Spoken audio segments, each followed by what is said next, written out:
Hello, friends, and thank you for checking in as I shared just some updates of the wonderful things that are continuing to happen here at St. Cecilia's and other places around the wonderful worldwide church.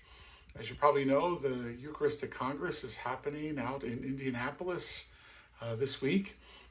We have a handful of parishioners out there, about 9 or 10 folks from the parish who are either out there for the whole thing or going out this weekend. More than 50,000 Catholics have gathered. Beautiful Eucharistic processions and liturgies. You can watch it on EWTN, either on cable or on the web. And just a beautiful thing to celebrate this precious gift of what God gave us in Holy Communion, in the Eucharistic presence. So, although most of us are not there, please try to plug in and maybe just spend some time thinking about this awesome and precious gift. When we come to Mass, that God becomes a piece of bread that we can consume.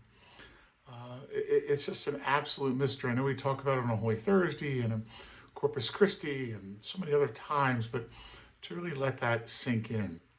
Elsewhere in this email, there's some resources on Formed, whatever we can do to be revived, to be renewed in our great love and appreciation for the Eucharist is great.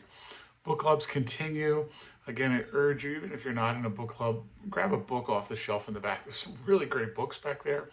It's a temptation for me to keep grabbing them and stop reading the ones that I'm supposed to be reading. Um, you know, I know we all get sucked into TV and YouTube and that kind of stuff. Nothing replaces reading a good book.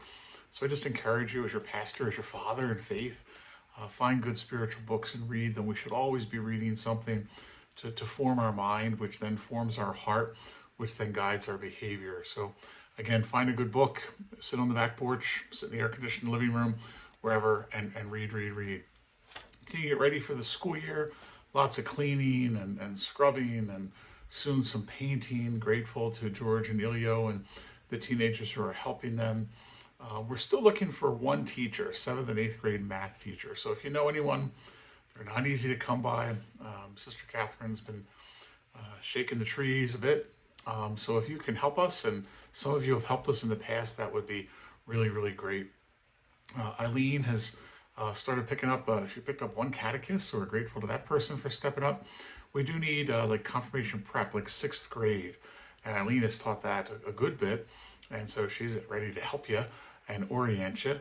And we're looking for some classroom aides to help our wonderful catechists. So maybe you don't have to be the lead teacher, but you could be an assistant.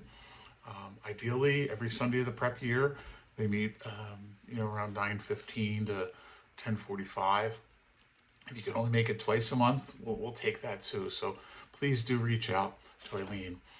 Adam has been meeting with all of the parents of young people who are going to be confirmed this year, something new for us at St. Cecilia, just kind of trying to build those relationships and draw people so we can understand how best to serve families and especially our young disciples. So pray for these great young people who are preparing. About 70 kids going to be confirmed. And hopefully with some of the wonderful new things Adam's doing, it's going to really have a great impact. I know some of you have been asking about the lottery. We're in the process of getting the permit from the city, so that's why ticket sales have been delayed a little bit. So thank you for your patience. We are gathering information on those who want to sell tickets, either to friends or family, or maybe in church as well, which will happen some point in the weeks to come. The tickets are being printed.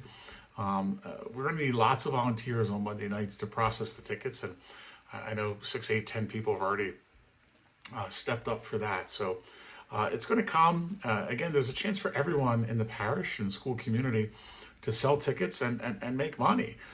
So not just for tuition, but the deal is if you sell 25 tickets, you get $5 back. And so I was talking to a couple last week who regularly, at their last parish when they had the lottery, they were paying for their summer vacation.